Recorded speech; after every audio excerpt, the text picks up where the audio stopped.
Film diawali kita melihat seorang pria sedang bersantai di rumah cukup mewah, minum jas jeruk sambil bersantai, membuang gelas setelah minum, tapi ternyata dia adalah seorang perampok, bukan pemilik rumah ini. Kita sebut saja dia Jason. Jason menggasak barang-barang berharga di rumah ini, membuka setiap laci yang ada, dan ia menemukan sebuah pistol, juga mengambil uang yang tersimpan. Belum puas mendapatkan uang dan jam tangan Rolex, Jason kembali mencari sesuatu yang lebih berharga lagi. Namun, tiba-tiba pemilik rumah sepasang suami istri datang. Ternyata rumah ini adalah rumah untuk berlibur. Mereka tidak menetap di sini. Si suami bernama Gary, seorang CEO kaya raya, dan istrinya Lily. Keadaan seketika menjadi panik. Jason bersembunyi menunggu waktu yang tepat untuk kabur. Tapi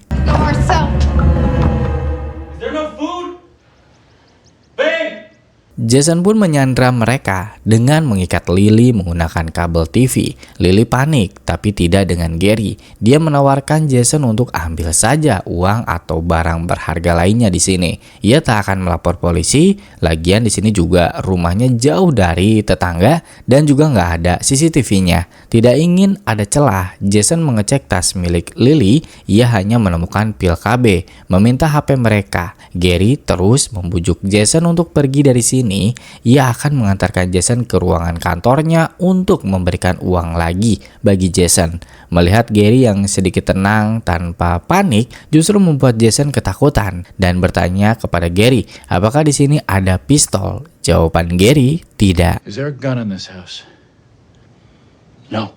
Setelah mendapatkan uang cukup banyak, Gary masih mengoceh terus memohon kepada Jason untuk pergi dari sini, cukup ambil apa yang dia inginkan. Dan kita tidak akan melapor polisi, kata Gary. Tak percaya perkataan Gary, Jason membawa mereka ke sebuah tempat sauna, mengurung mereka, menyuruh menunggu 1 jam dan jangan kabur sebelum Jason pergi. Setelah itu, Jason mengambil pistol dan kunci milik Gary, melempar kunci itu nggak tahu kemana, lalu merendam HP dan pistol ke air. Setelah itu ia pergi berlari menuju mobilnya yang terparkir di pinggir jalan. Tapi saat akan pergi, Jason melihat sebuah CCTV yang terpasang di pohon.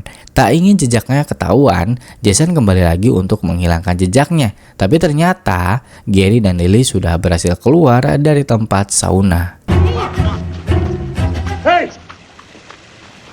Hey, stop! Terjadi kejar-kejaran di kebun jeruk. Jason sambil membawa pistol tak menembak Gary. Ia memilih untuk menangkap Gary dan untungnya berhasil. Jason berteriak agar Lily keluar dari persembunyiannya. Jason kembali lagi ke sini untuk meminta menghapus rekaman CCTV. Tapi Gary bilang CCTV itu bukan miliknya. Gary cuma bilang kalau di properti miliknya ini, yaitu rumahnya, tidak ada CCTV. Tapi omongannya sulit dipercaya oleh Jason. Soalnya Gary berbohong di awal perihal pistol. Sebagai permintaan maafnya telah berbohong, Gary meminta Jason untuk aktifkan pengamanan di pistol agar tak terjadi hal yang tak diinginkan. Permintaan diterima, tapi ada syaratnya. Jason meminta uang yang lebih besar jumlahnya dari apa yang ia dapatkan di sini, yaitu sebesar $150.000. Reaksi Gary malah ketawa, mana cukup uang segitu untuk merubah hidup Jason, katanya. Seperti Jason orang bodoh, kata Gary. Uang segitu mana cukup untuk mengubah gaya hidup Jason. Dan Lily mengadakan uang permintaan Jason menjadi $3 juta. Jason dengan senang hatilah menerimanya. Tapi Gary bilang mana bisa mengambil uang segitu banyak sekaligus sekarang. Bisa menimbulkan masalah dan dicurigai nantinya. Obrolan ini sampai membuat Jason marah, merasa dipermainkan, ngalor ngidul gitu. Sampai akhirnya pembicaraan pun berakhir. Jason gak mendapatkan apapun. Guys, I have to use the bathroom. What? Saat Lily sedang di toilet, Gary bicara kepada Jason. Gary ngerti Jason bukan sembarang memilih tempat ini untuk dirampok. Gary penasaran bertanya alasannya kenapa, tapi Jason gak mau menjawabnya. Kini negosiasi berlanjut ke arah yang lebih serius. Jason meminta $500.000 diantarkan hari ini juga. Gary setuju dan akan mengambil uang itu melalui asistennya bernama April. Sedangkan Lily kembali memasang kabel TV. Saat Gary bicara dengan Avril asistennya melalui video call di laptopnya, gak langsung meminta uang. Ia basa-basi dulu. Avril sempat menyebutkan nama Debbie, yaitu selingkuhannya Gary. Gary langsung memotong pembicaraan, mengatakan ia butuh uang $500.000 sekarang juga. Permintaan ini gak bisa dipenuhi begitu saja oleh Avril. Dia butuh bikin dokumen dulu, ajukan ke bank, sedangkan sekarang sudah sore, bank udah tutup. Paling lama besok siang. Terpaksa, Jason dan Gary harus setuju. Gary bilang taruh uang itu di depan gerbang saja besok jika sudah ada. Keadaan sudah tenang dan mereka malah berbaur. Ketika Jason bertanya bagaimana kalian bertemu, Lily menceritakan awal bertemu saat ia masih menjadi asistennya Gary, membangun sekolah dan yayasan.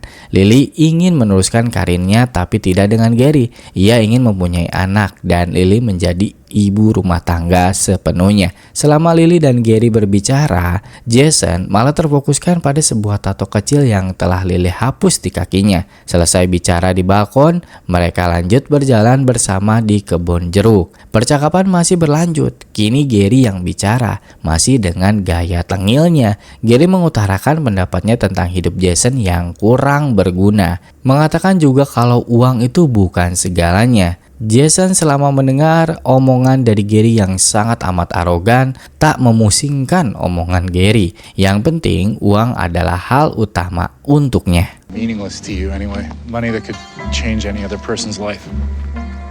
Malam harinya mereka bersantai menonton TV bersama. Jason dan Lily menikmati tontonan tapi tidak dengan Gary. Saat jam sudah menunjukkan larut malam, Jason membawa Gary dan Lily ke kamar mereka masing-masing. Jadi di tempat ini tuh ada semacam 2 ruangan kamar tamu, kurang lebih seperti itulah. Sebelum Gary dan Lily tidur, Jason memeriksa kamar, memastikan tidak ada benda-benda tajam. Gary bisik-bisik kepada Lily, menyuruh istrinya untuk membuat Jason tertarik pada Lily. Kata Gary, apapun lakukan. Karena Gary nggak tahu setelah Jason mendapatkan uang, dia akan melakukan apa. Kamar udah siap, Gary dan Lily tidur di kamar terpisah. Gary bisa tidur, tapi Lily tidak. Dia keluar dari kamar menemani Jason. Ngobrol lah mereka. Lily mencoba mencari tahu latar belakang hidupnya Jason, tapi ia tertutup sekali, tidak ingin membicarakan tentang dirinya. Ya, bahkan nama pun mereka tuh nggak saling kenal. Obrolan ini lanjut ke arah di mana Jason mengatakan ironi rumah tangga Gary dan Lily. Gary ingin punya anak. Di sisi lain, Lily tidak ingin. Bisa kita ketahui hal itu dari penemuan pil KB di tas milik Lily. Lily di sini mengungkapkan kekesalannya. Ternyata saat Gary bicara dengan Avril asistennya saat itu, ia mendengar nama Debbie yang diucapkan oleh Gary. Obrolan malam menjadi lebih serius dan dalam banget. Lily mengungkapkan rasa penyesalannya saat ia menikah. Ia tidak tahu kehidupan 30 tahun ke depan seperti apa. Tapi jika ia menolak menikah, mungkin saja jalan hidupnya tak seperti ini. Mendapat kekangan dari Gary yang memiliki sifat sangat arogan. I should get some sleep. Pada pagi harinya, suasana sudah berubah menjadi canggung. Lily menyiapkan makan untuk Jason dan Gary. Lagi-lagi, Gary masih tengil bicara soal duit. Gary memaksa bicara Jason kalau ia adalah seorang pengangguran yang baru saja dipecat dan melakukan perampokan. Sekarang menjadi seorang pengemis, kata Gary. Hal ini membuat Lily tersinggung. Dia merasa dekat dengan Gary karena uang. Dulu Lily pernah dibantu oleh Gary dibiayai kuliah. Bagi Gary, orang yang ia bantu secara material adalah pengemis. Tiba-tiba di tengah obrolan ini muncul seorang tukang kebun. Kita panggil dia Omar. Jason langsung panik, menyuruh Lily dan Gary untuk masuk ke ruangan kantor. Kedatangan Omar gak disangka-sangka. Mereka gak tahu kalau ia akan datang.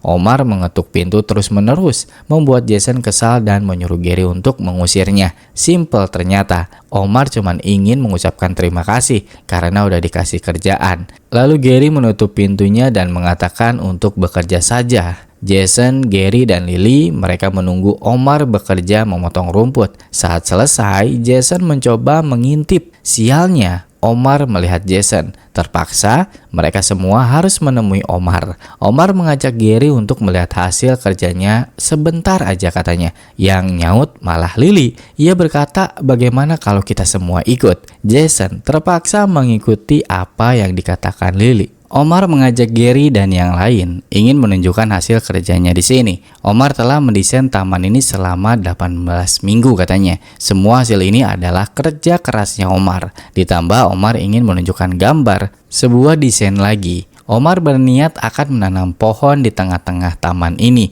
Jika Gary setuju, tolong tanda tangan di gambar ini. Gary pun melakukan itu. Setelah merasa ini terlalu lama, Jason membawa Lily dan Gary untuk masuk kembali ke rumah, meninggalkan Omar sendirian di luar. Saat di dalam, Jason terus mengawasi Omar dan nyuekin omongan dari Gary. Ketika Jason melihat Omar membuka gambar itu, ekspresinya yang tadinya senang menjadi datar. Ia lalu pergi meninggalkan tempat itu. Tapi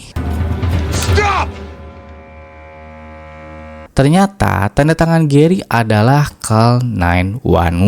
Kini semua runyam yang tadinya cuma nunggu beberapa jam ke depan masalah akan selesai, malah menambah korban akibat keputusan Gary. Hal ini pun menjadi perdebatan antara Lily dan Gary sampai membawa permasalahan rumah tangganya, yang dimana Gary selalu ceroboh dalam mengambil keputusan.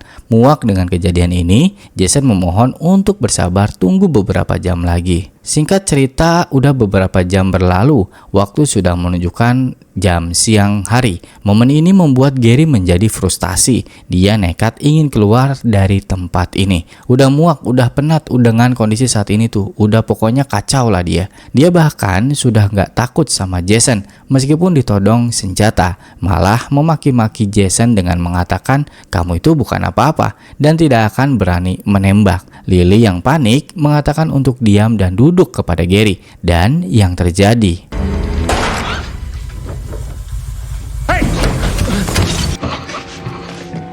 tembakan Jason sebenarnya mengenai kaca pintu. Itu adalah tembakan peringatan doang. Tapi Omar panik sehingga ia terjatuh dan tertancap di bagian leher. Jason panik mencoba menolong meskipun ia nggak tahu caranya. Tapi Gary cuma ngomong doang dari tadi. Panik nggak jelas. Ketika Omar sudah mengembuskan nafas, Gary bilang, "Sudah, orang itu udah mati kan?"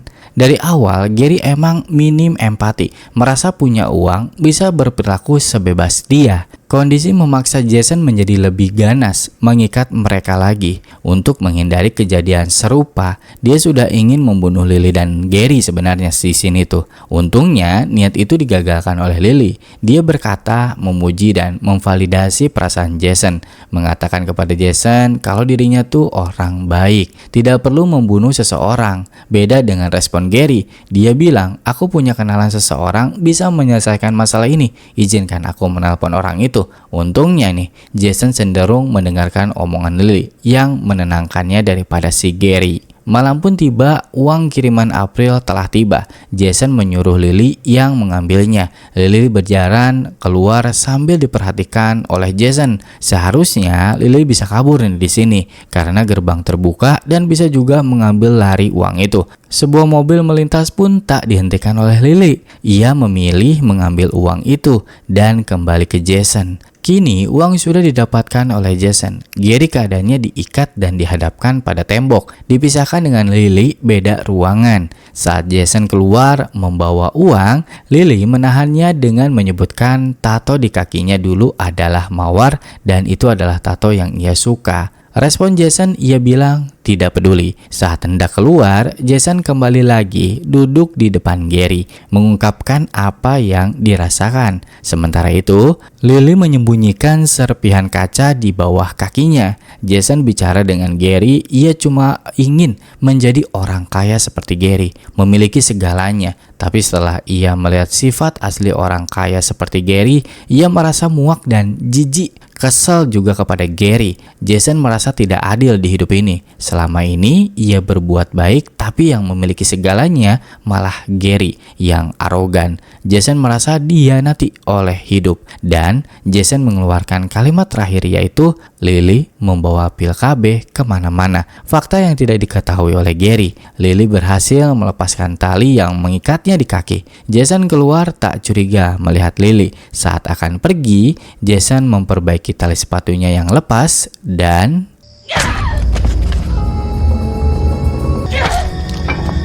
Lily mengambil pistol yang dibawa oleh Jason, kembali ke Gary bukan untuk menyelamatkannya. Gary di posisi ini pun malah memaki-maki Lily agar segera membebaskannya, dan setelah itu ia menembak Gary. Lily mengembalikan pistol ke tangan Jason. Perasaan campur aduk dialami Lily. Perasaan lega bisa bebas dari Gary, bersalah atas kematian suaminya, kecewa ketika menjadi baik kepada Jason, dan film pun tamat. Nah, kalau kita bedah pesan gila dari film Windfall ini, intinya ada pada konsep penjara tak kasat mata dan pencarian kebebasan, di mana si perampok yaitu Jason mungkin terlihat menyedihkan tapi dia jujur dengan kondisinya. Sementara si istri yaitu Lily yang terlihat hidup mewah justru jiwanya mati karena sadar kalau menjadi istri miliarder arogan itu jauh lebih menyiksa daripada kemiskinan, sehingga pembunuhan di akhir film menjadi satu-satunya surat cerai